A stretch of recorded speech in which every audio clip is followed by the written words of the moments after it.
Aqui, o Tiago Martins dos Santos me manda uma pergunta. Estou assistindo o documentário Agenda, o documentário que eu recomendei aqui.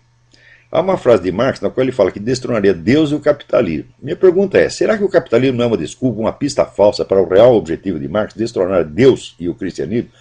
E olha, se você for encarar a coisa do ponto de vista biográfico, você vai ver que a primeira preocupação de Marx não foi com o capitalismo, mas foi contra Deus. Isso aí desde os 17 anos. Então a ideia de destronar Deus era uma ambição que ele tinha desde pequeno. Depois é que ele achou que a cultura cristã era uma superestrutura e que embaixo dela tinha o capitalismo. Então, para quebrar a autoridade de Deus no mundo, precisava primeiro destruir o capitalismo. Mas destruir o capitalismo, de fato, é um meio. A finalidade última é instituir o que o Antônio Gramsci depois chamaria a completa terrestrialização do pensamento. Quer dizer, você fechar a humanidade numa redoma onde ela não pode conceber nada além da existência terrestre. Então o objetivo é realmente esse, quer dizer, depois, no livro do pastor Richard Wurmbrand, ele nota que na prisão em que ele ficou, pelo menos, e depois ele confirmou, isso acontecia também em outras prisões, ele foi preso na Romênia, toda a lavagem cerebral que os caras sofriam na prisão não era contra o capitalismo, mas contra a religião.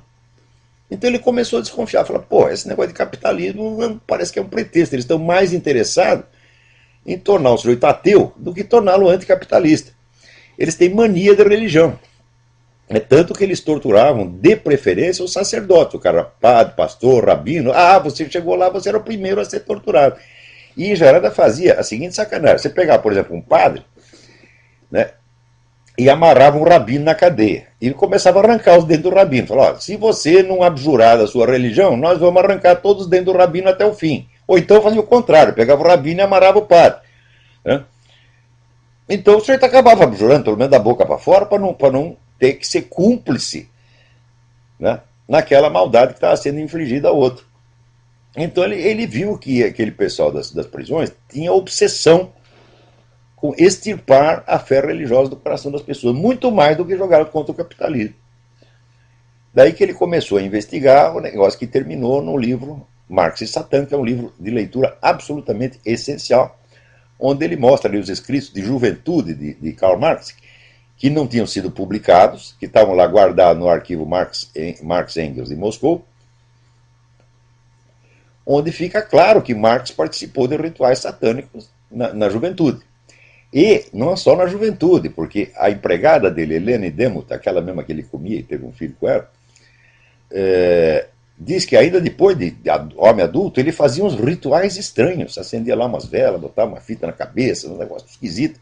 O que era aquilo lá? Era rito judeu? Não, nada disso. Né? Era rito satânico, evidentemente. Então quer dizer que o cara não só era satanista na juventude, como continuou. E o negócio anticapitalista era apenas, de fato, o meio para chegar à finalidade última. Né?